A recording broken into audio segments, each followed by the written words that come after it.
You sheltered me from harm, kept me warm, kept me warm. You gave my life to me, set me free, set me free.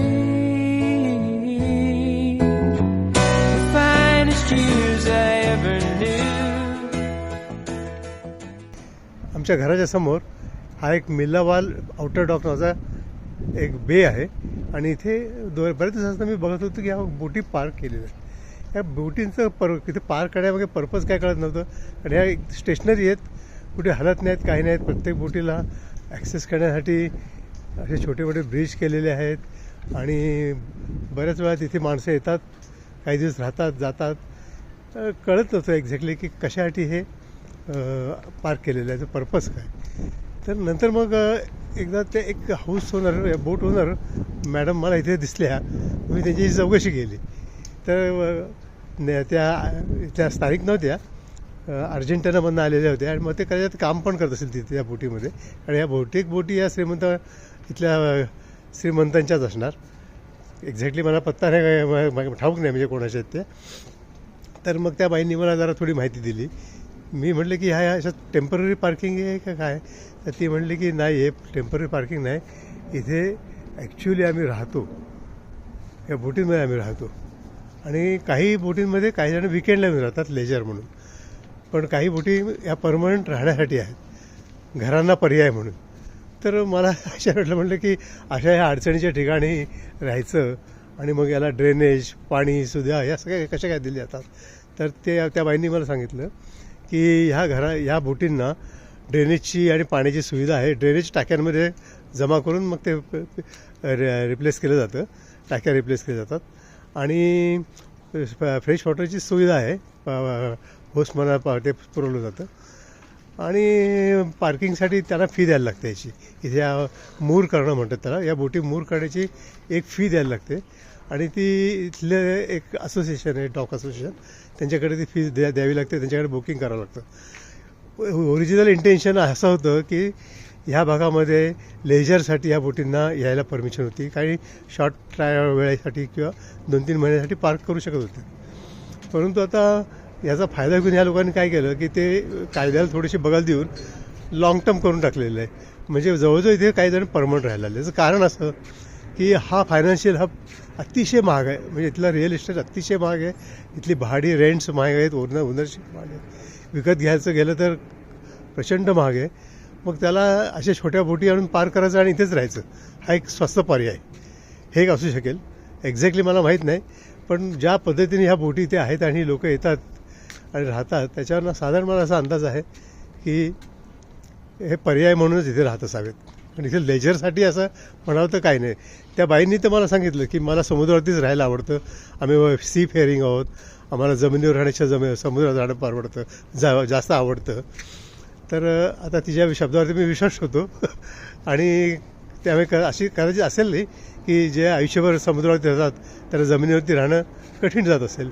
कारण की हे सगळे दर्यावरती लोक आहेत, ते British लोक, आणि त्यामुळे साहजिक आहे की ते लोक समुद्रावरती राहणं पसंत करत असावेत. तर असं ह्या बोटींचं मला थोडीशी माहिती मिळालेली आहे. मी यांना विचारतो मॅडम सरांना. Sir, hello sir. Somebody asked me that Yes, the other okay, day. sure. Is that way? Sure. I said no. Yeah, okay, No, sure. boats are sure. One day I will come to see your house. Thank you very much. आता ह्या गृहस्थांनी मला अशीच माहिती दिली आहे की तिथे ते परमनंटली राहतात.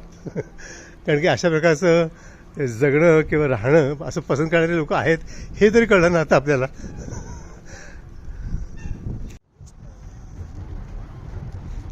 संध्याकाळचे आता 8 वाजलेले आहेत आणि आम्ही निघालोत डॉकलँड क्रॉस हार्बर आमच्या ह्या एरियामध्ये वॉकिंगला निघालो.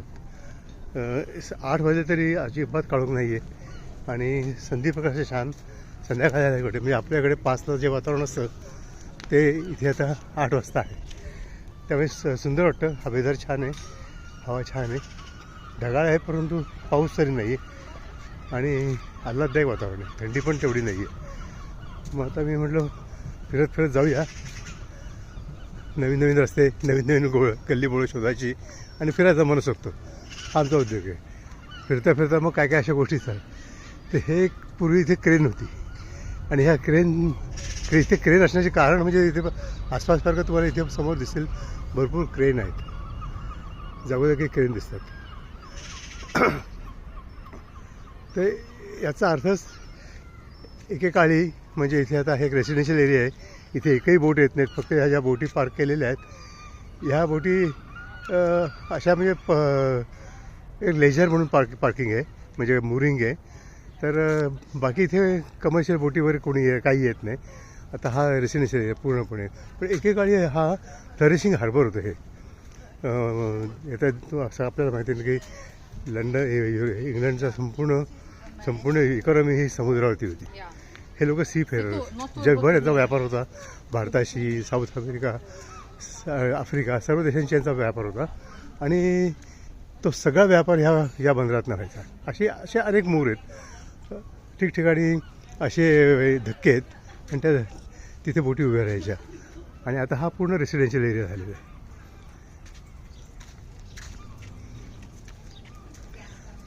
परंतु त्याचे जे अवशेष आहेत एकेकाळच्या समुद्री प्रवासाचे किंवा दर्यावधी जीवनाचे ते इथे जागोजागी बघायला मिळतात. त्यातली ही क्रेन. आणि फिरताना म्हणजे इथे ह्या भागात फिरताना एक असं लक्षात येतं की कुठे कधी आपण आपल्या डॉकयार्डला, आपल्या मुंबईच्या डॉकयार्डला वगैरे आलं असं वाटतं की वातावरण जरी तेवढं हे नसलं. आपल्या मुंबईच्या डॉकयार्ड आता बझिंग आहे, तिथे ॲक्टिव्हिटी असतात, तिथे ॲक्च्युली व्यापार असतो. पण इथला व्यापार तर संपलेला आहे. फक्त आता राहिले हे फक्त धक्के. आणि त्यांच्या इथल्या गल्लीबोळांची नावं पण साधारण अशी असते. आपल्याकडे जशी मिरची गल्ली, तर इथे मिरची गल्ली मी पेपर लेन अशी नावं आहेत.